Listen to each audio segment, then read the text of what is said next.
তারা আমার বিয়ে নিয়ে কথা বলছিলেন। আমার বাবা বলছিলেন এই সুন্দর চার্চটিতে যখন আলমার বিয়ে হবে আমি তখন ওকে নিয়ে এই আইল ধরে হেঁটে যাব। তখন আমার মা ঘুরে বললেন, এমনটা কখনোই ঘটবে না, কারণ তোমার মেয়ে একজন মুসলিম। আমার জন্ম এবং বেড়ে ওঠা একটি মেক্সিকান পরিবারে, এবং আমাদের স্কুলের সময় আমাদের মাসে যোগতে হতো। মাস চলাকালীন সবাই বুকে ক্রস আঁকত, শুধু আমার পাশে বসা একজন সেটা করতো না। মেয়েটি কেন করতো না, এই নিয়ে নানা আলোচনা শুরু হলো এবং মেয়েটি ব্যাখ্যা দিল যে সে একজন মুসলিম। এক রাতে আমি ঘুমোচ্ছিলাম, মনে আছে হঠাৎ এক আতঙ্ক আমায় পেয়ে বসে। এটা একটা বাক্সের ভেতর ছিল, আর সেই বাক্সটা ছিল বেসমেন্টে। আমি অনুভব করলাম যে এটা আমাকে বের করে আনতেই হবে। আমি কুরআনটিকে বের করে উপরে নিয়ে এলাম, হয়তো এটাই আমার যাত্রা শুরু ছিল।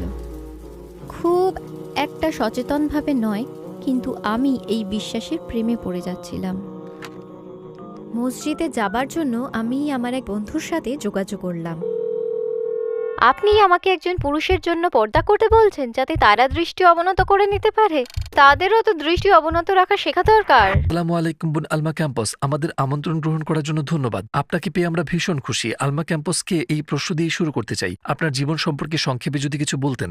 ওয়ালাইকুম আসসালাম, আমার নাম আলমা কাম্পোস, একজন নব্য মুসলিম মেক্সিকান আমেরিকান। এখানে শিকাগোতেই আমার জন্ম এবং বেড়ে ওঠা, তো প্রায় সারা জীবন আমার এখানেই কাটানো।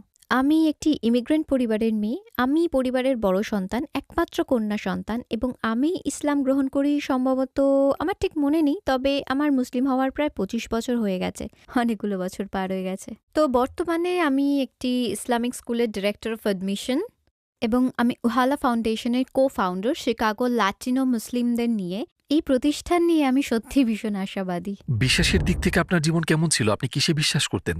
আচ্ছা, আমার জন্ম এবং বেড়ে ওঠা একটি মেক্সিকান পরিবারে, এবং অন্যান্য মেক্সিকান পরিবারগুলোর মতনই আমরা ছিলাম ক্যাথলিক। তো ক্যাথলিক বিশ্বাস মেক্সিকান সংস্কৃতির সাথে ওতপ্রোতভাবে জড়িত। তো সাংস্কৃতিক দিক দিয়ে এটাই ছিল আমার পরিচয়, কিন্তু ধর্মীয়ভাবে আমরা বাড়িতে কখনোই ক্যাথলিক মতের চর্চা করিনি। এবং আমার মনে আছে ছোটবেলায় আপনার সাথে কথা বলতে গিয়ে আমার এটা মনে পড়লো, খুব সম্ভবত আমার বয়স 4 বা 5 বছর হবে, খুব একটা মনে নেই।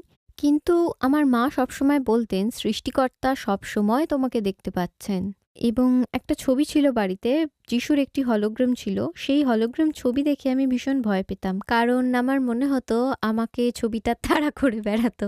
তো যাই হোক, আমরা ক্যাথলিক হিসেবে বড় হয়েছি, এবং আমার মনে আছে শুধু যিশুর ধারণা নিয়ে বড় হয়েছি, এবং কখনোই সেই ধারণা পুরোপুরি বুঝে উঠতে পারিনি। শুধু মনে হতো আমার তাকে বিশ্বাস করতে হবে, কিন্তু কখনোই কিছু বুঝে উঠতে পারিনি। যখন বড় হচ্ছিলাম আমাকে মাঝে মধ্যে চার্চে যেতে হতো, এবং সত্যি কথা বলতে আমি কখনো ক্যাথলিক বিশ্বাস নিয়ে খুব একটা পড়াশোনা করিনি, অন্তত মুসলিম হওয়ার আগে পর্যন্ত না। যখন আমি মুসলিম হলাম তখন ছিল না, আসলে তখনও মুসলিম হয়ে উঠিনি। আমার মনে হয় আমি যখন ইসলাম নিয়ে পড়া শুরু করলাম, অনেক কিছু নিয়ে প্রশ্ন তুলতে থাকি। ক্যাথলিজম আসলে আমাদের কি শেখায় সেটা বুঝতে চেষ্টা করছিলাম। এটা কি এমন বিষয় যেটা আমি বিশ্বাস করতে চাইছিলাম না? তো আমি ব্যাপারটা বোঝার জন্য ইসলাম নিয়ে পড়াশোনা শুরু করলাম। তাহলে আপনি ইসলাম সম্পর্কে প্রথম কিভাবে জানলেন? আপনার কি কোনো বদ্ধমূল ধারণা ছিল? আমি তখন কিশোরী ছিলাম, হাই স্কুলে পড়ছি, আর আমার বাবা মা আমাকে একটি ক্যাথলিক স্কুলে ভর্তি করিয়ে দিয়েছিলেন। এবং আমার কমিউনিটি স্কুলটা খুব একটা ভালো মানের স্কুল ছিল না। তারা বললেন, বেশ, তুমি তাহলে এই মেয়েদের ক্যাথলিক স্কুলেই পড়ো। এবং আমাদের স্কুলে আমাদের মাসে যোগ দিতে হতো, এবং মাসের সময় একটা ক্রসের চিহ্ন আঁকতে হতো।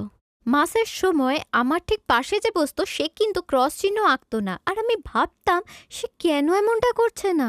জানি না ব্যাপারটা ঠিক কিভাবে শুরু হলো, কিন্তু আমার মনে হতো ক্রস চিহ্নটা আঁকার পরেই আমার সাথে কিছু না কিছু একটা খারাপ হতো। মনে হয় যেন খারাপ কিছু না কিছু ঘটবেই ঘটবে।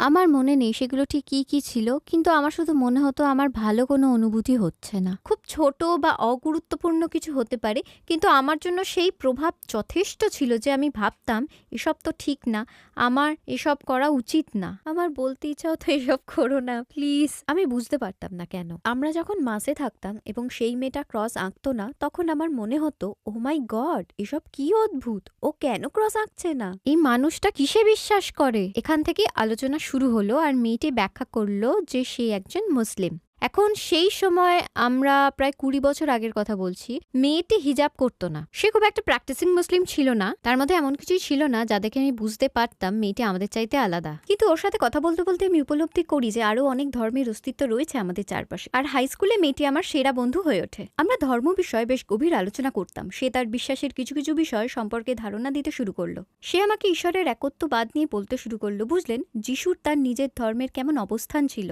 আমরা পরকাল নিয়ে কথা বলতাম। এটা এমন একটা বিষয় যার উপর আমার আজন্ম কৌতূহল। আমরা কথা বলতাম, বুঝলেন, এই পৃথিবীর সৃষ্টি নিয়ে। আমরা বিভিন্ন নবী রাসূলের জীবনের গল্প করতাম। আর সেটা ছিল বেশ বড় ব্যাপার, কারণ সে এমনভাবে নবী রাসূলের গল্প উপস্থাপনা করত, এত স্বচ্ছ আর পবিত্র ছিল সেগুলো।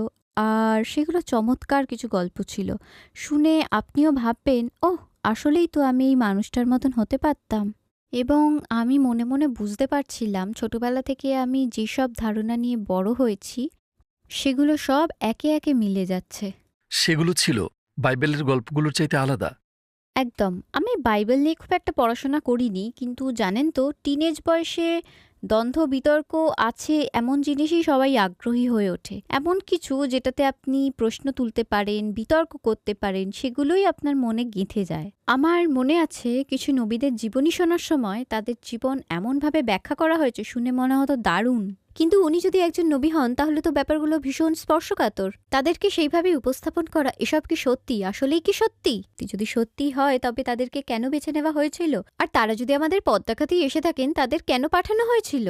তারা আমাদের ঠিক কোন বার্তাটি দিতে চাইছিলেন? এই ধরনের অনেক প্রশ্ন ছিল আমার মনে। হ্যাঁ, কিন্তু আমার জন্য সবচেয়ে বড় প্রশ্ন ছিল সৃষ্টিকর্তার ধারণা নিয়ে। যেমন ছোট বিষয়গুলো গুরুত্বপূর্ণ ছিল, কিন্তু ঈশ্বরের মতন এত গুরুত্বপূর্ণ নয়। যখন ইসলামের সৃষ্টিকর্তার ধারণা জানতে পারলেন তখন কেমন অনুভূতি হয়েছিল আপনার? আমি যখন ইসলামের সৃষ্টিকর্তার ধারণা জানতে পারলাম, আমার ক্ষেত্রে আমি যে বিষয়গুলো স্বাভাবিকভাবেই বিশ্বাস করতাম সেগুলোর একটা জায়গা আছে জেনে আমি বেশ জোর পাই। আমি যখন শিশু ছিলাম ব্যাপারটা ছিল আমি এমনটা বিশ্বাস করি, কিন্তু এটা আমাদের পরিচয়। আর এই দুটোর মধ্যে কোনো মিল নেই, মিলছে না এই দুটো বিষয়। কিন্তু আমাকে ক্যাথলিক হয়েই থাকতে হবে, কিন্তু এ দুটো কখনোই মেলে না। তো এ থেকে আমি একটা উপলব্ধি করলাম যে আমাকে আরো পড়তে হবে, জানতে হবে আরো অনেক কিছু, কারণ এটাই আমাদের একমাত্র অপশন নয়, অথবা বলতে পারি এটাই একমাত্র অপশন ছিল না আমাদের।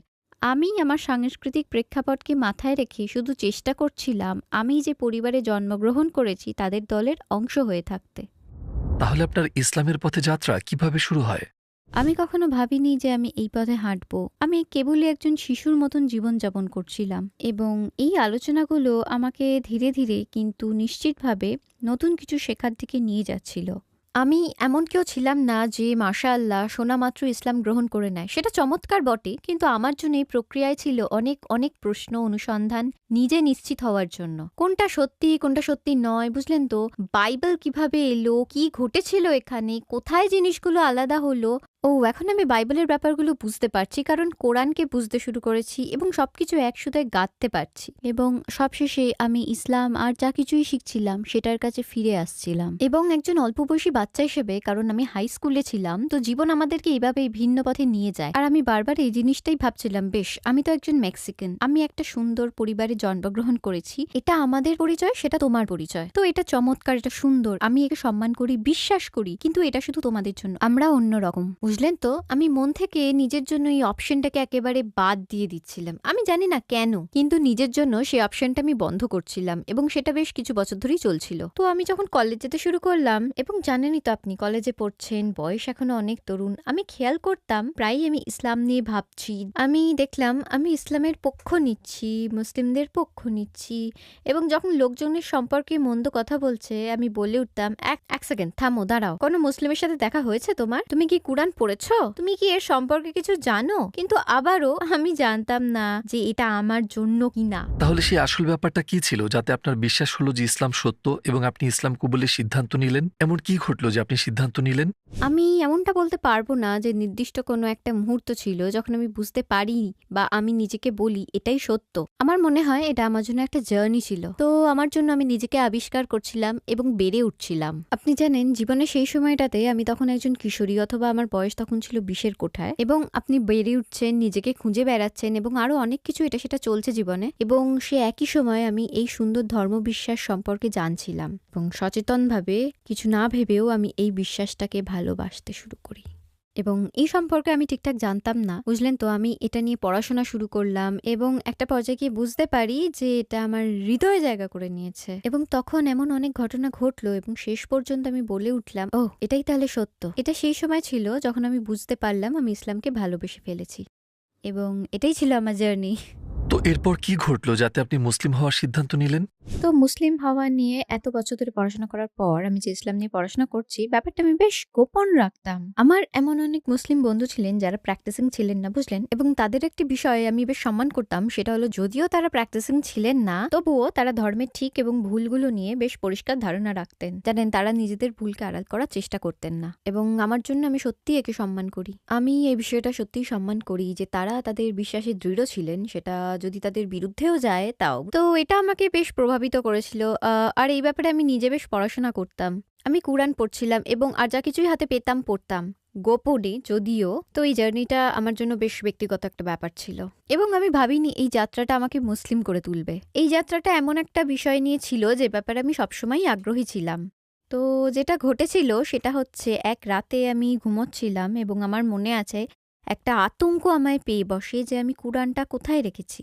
ব্যাপারটা বেশ অদ্ভুত ছিল, কারণ আমি এমন আতঙ্কিত হতাম না। আমি ভাবছিলাম কুরআনটা আমি কোথায় রেখেছি। এর অর্ধেকটা ছিল ইংরেজিতে, বাকিটা আরবিতে, কিন্তু আমার জন্য এটা একটা পবিত্র কিতাব। আমি বুঝতে পেরেছিলাম যে এটা একটা পবিত্র কিতাব, এবং আমার মনে আছে এটা একটা বাক্সে রাখা ছিল, আর সেই বাক্সটা ছিল বেসমেন্টে। তো আমি একটা তাগিদ অনুভব করছিলাম যে এটা আমাকে বের করে আনতে হবে।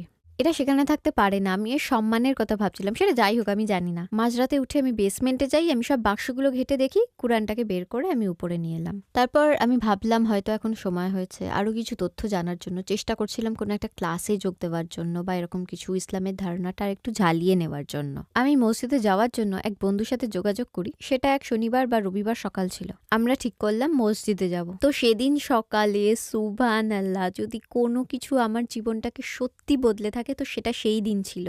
তো সকালে আমরা মসজিদে প্রবেশ করলাম, আর সেখানে একজন ব্যক্তি ছিলেন। আমি জানি না তিনি কে, কিন্তু আমি সবসময় সেই মানুষটার জন্য দোয়া করি, কারণ আমি বিশ্বাস করি তিনি আর এই দুনিয়াতে নেই। আমরা শুধু তাকে প্রশ্ন করলাম, আমরা কোনো ক্লাস বা এরকম কিছুর খোঁজ করছি, ইসলাম সম্পর্কে জানা যায় এমন কিছু কি আপনার কাছে আছে?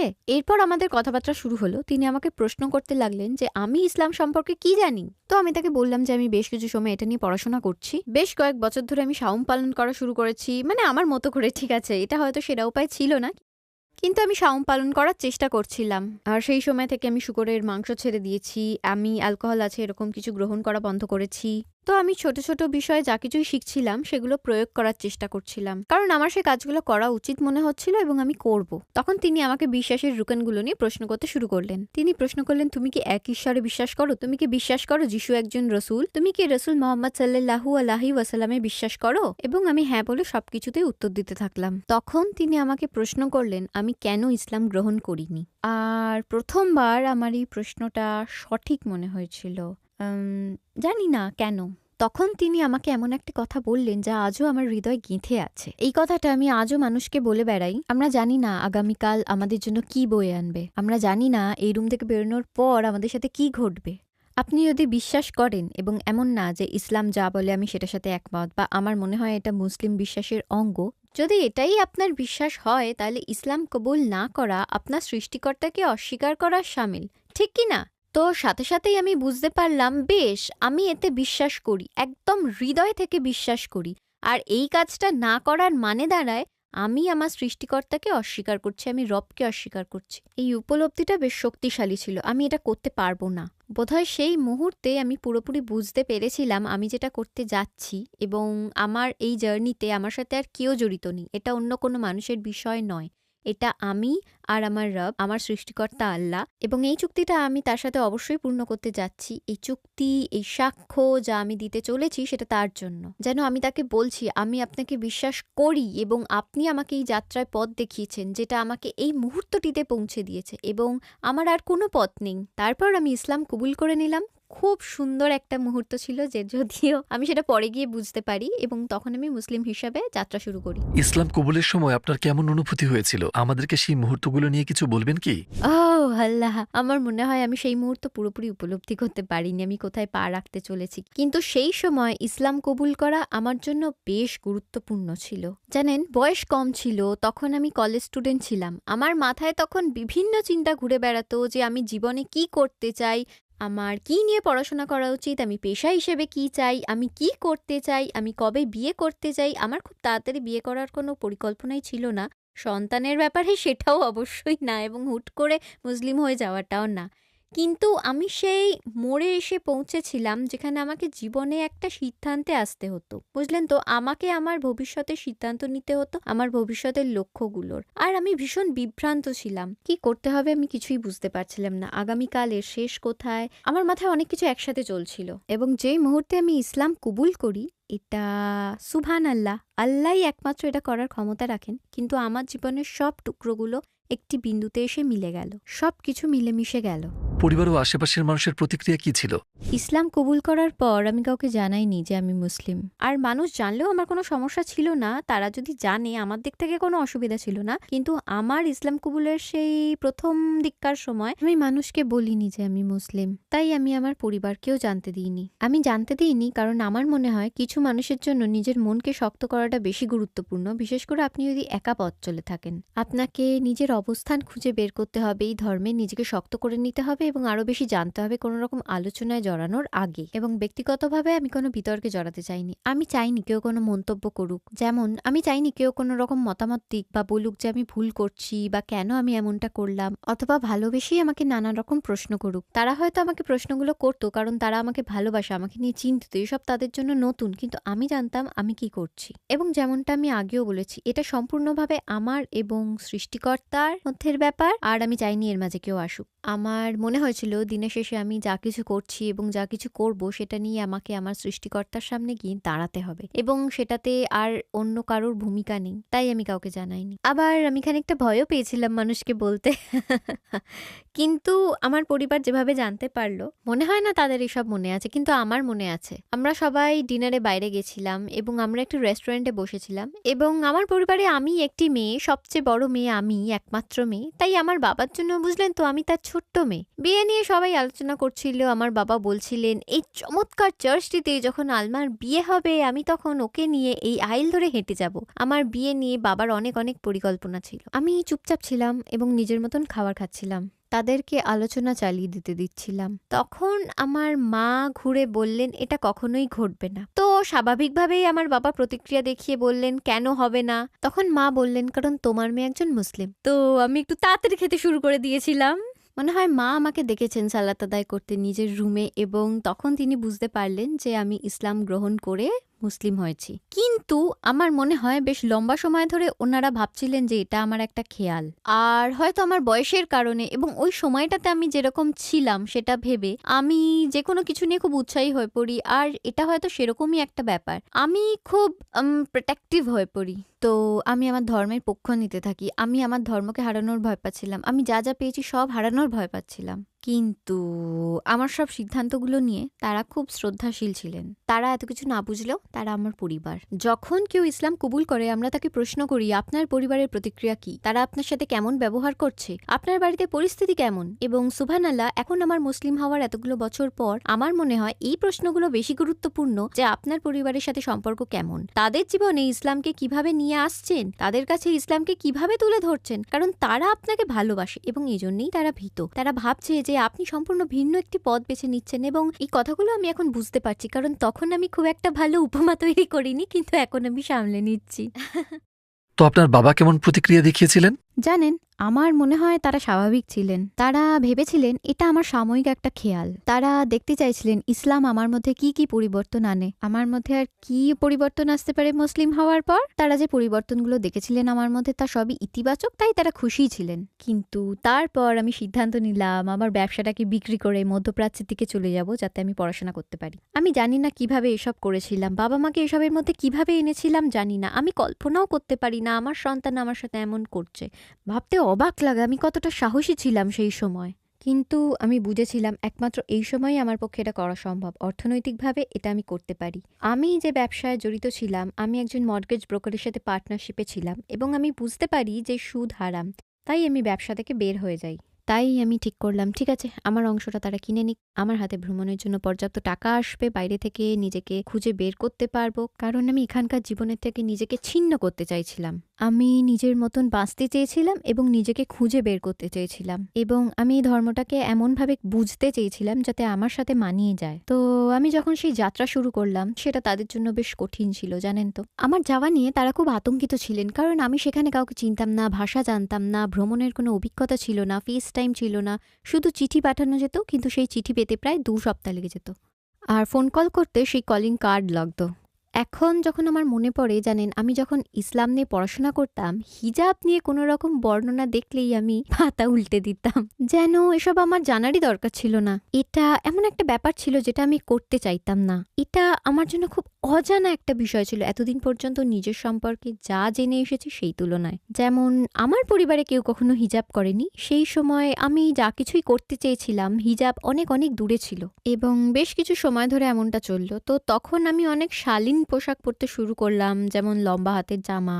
সেটা অনেক সহজ ছিল। এটা আমাকে স্বীকার করতেই হবে, ইসলাম কবুলের পর আমি আমার আলমারি থেকে অনেক জামা বাদ দিয়ে দিই। আর এটা আমি করছিলাম কারণ আমি আমার নিজের মধ্যে দুর্বলতা বুঝতে পেরেছিলাম। আমি জানতাম এই কাজগুলো আমাকে করতেই হবে, আর এই পোশাকগুলো আমার হাতের কাছে রাখা যাবে না। আমি আমার পোশাক আশাকের মধ্যে বদল আনার চেষ্টা করছিলাম, কিন্তু মাথা ঢাকার ব্যাপারটা বেশ কঠিন ছিল। এই ধারণাটা মেনে নেওয়াটা আমার জন্য কঠিন ছিল এবং বেশ কিছুটা সময় লেগেছিল। ইসলাম নিয়ে আরো অনেক বেশি পড়াশোনা করার পর আমি সত্যি ভাবতে শুরু করলাম যে আমি কেন হিজাবকে মেনে নিতে পারছি না।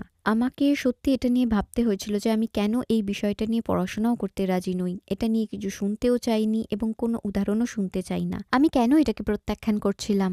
এবং অবশেষে আমি বুঝতে পারি যে এটা আমার ভেতর থেকে আসছে। এটা আমার ধর্মের ব্যাপার নয়। এমনটা না যে ইসলাম কিছু ভুল করছে, অত্যাচার করছে বা অন্যায় করছে।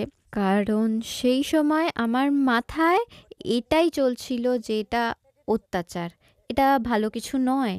আপনি আমাকে একজন পুরুষের জন্য পর্দা করতে বলছেন যাতে তারা তাদের দৃষ্টি অবনত করে নিতে পারে? তাদেরকে শিখতে দেন দৃষ্টি অবনত করতে। এটাই আমার ধারণা ছিল যে আপনি অন্য কারোর জন্য আমাকে এসব করতে বলছেন। এটা তো ঠিক নয়। এবং কেন সমস্ত মুসলিম ভাইয়েরা কোনো চিহ্ন ছাড়াই ঘুরে বেড়াচ্ছে? বোঝাই যায় না তারা মুসলিম। এরকম কোনো চিহ্নই নেই যাতে তাদের মুসলিম হিসেবে চিহ্নিত করা যাবে। কিন্তু আপনি চান আমি হিজাব পরি? তো এটাই আমি ভাবতাম। তো তারপর আমি খুব গোপনে এটা নিয়ে পড়াশোনা শুরু করলাম, কারণ আমি আমার হিজাব পরা নিয়ে কারোর মতামত বা কোনো রকম জোরাজুরি চাইনি।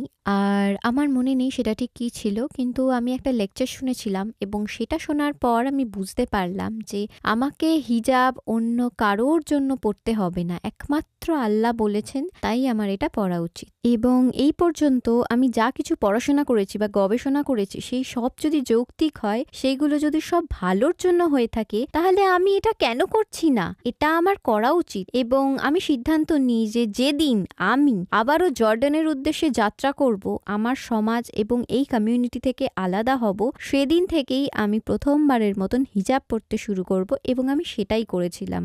এবং আমি ইম্পোস্টার সিনড্রোমে ভুগছিলাম, যেন আমি অন্য কারোর পোশাক পরে আছি। আমি আর আমি নেই, যেন অন্য কেউ। আমি খুঁজে দেখতাম ভিন্ন সংস্কৃতির মানুষ কিভাবে হিজাব পরেন আর ভাবতাম, কিন্তু আমি তো আরব নই, আমি তো ভারতীয় নই, আমি অন্য কেউ নই। আর আমার এই যাত্রা বেশ লম্বা ছিল। আমি শুধু আল্লাহর সন্তুষ্টির জন্য এটা পড়তে শুরু করলাম, শুধু আল্লাহর খুশির জন্য। বুঝতে পেরেছিলাম এতে আমার কল্যাণ হবে।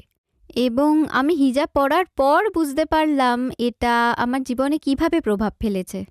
তো আমি বুঝতে পারলাম আমি যখন কারোর সাথে কথা বলছি বা অন্য কেউ আমার সাথে কথা বলছে, আমি খুব সুরক্ষিত অনুভব করতাম মুসলিম হওয়ার পর থেকে।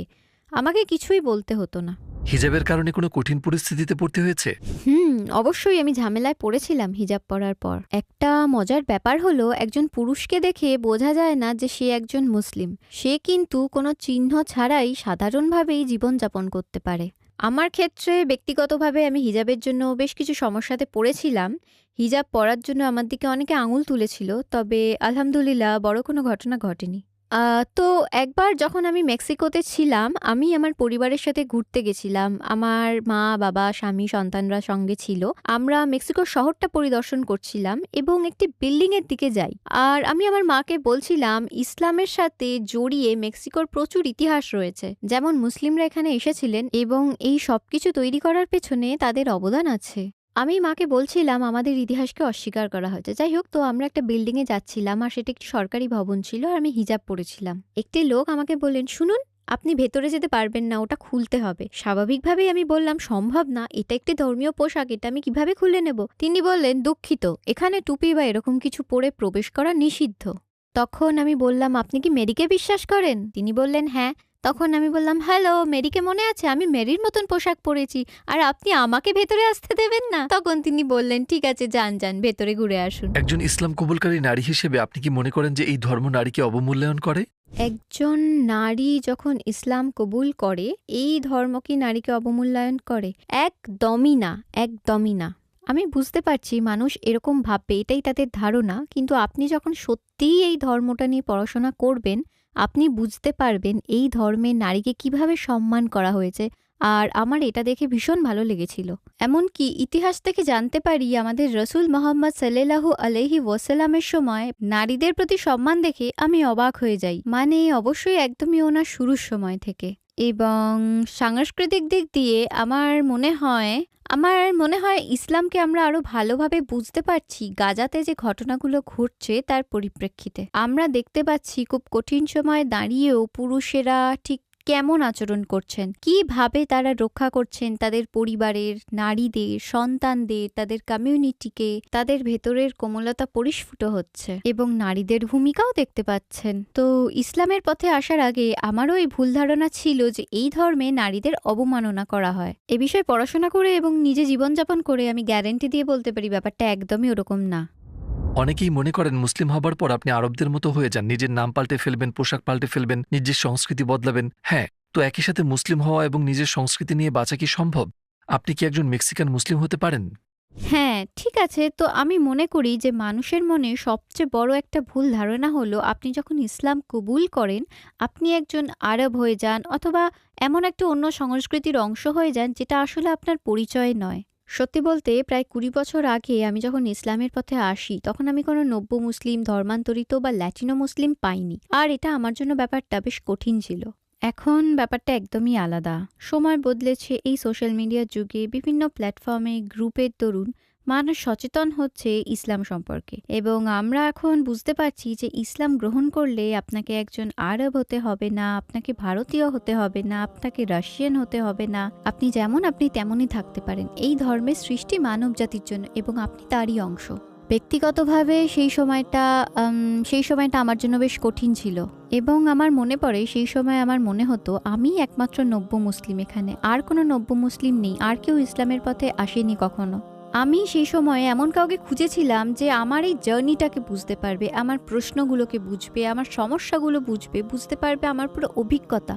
এমন কাউকে খুঁজে পাইনি। এবং আমার মনে হয় এমন অনেক মানুষ আছেন যারা এর আগে ইসলাম কবুল করেছেন, তারাও আমার মতনই এমন পরিস্থিতিতেই পড়েছেন। সেই কারণেই আজকের দিনে অনেক প্রতিষ্ঠান বা গ্রুপ এবং কনভার্ট গ্রুপের পাশাপাশি কনভার্ট সাপোর্টিং গ্রুপ উহালা ফাউন্ডেশনের মতন দেখতে পাবেন, যেটা আমরা শুরু করেছিলাম আমাদের নিজেদেরই প্রয়োজনে এবং আমরা চেয়েছি যারা ইসলামের পথে আসছেন তাদের পাশে থাকতে। কিন্তু এই মুহূর্তে হ্যাঁ, আমি মনে করি আলহামদুলিল্লাহ লোকজন অবশেষে বুঝতে পেরেছে যে ইসলাম হচ্ছে আল্লাহর সাথে আপনার সংযোগ, এটা বাকি অন্য কিছু নয়।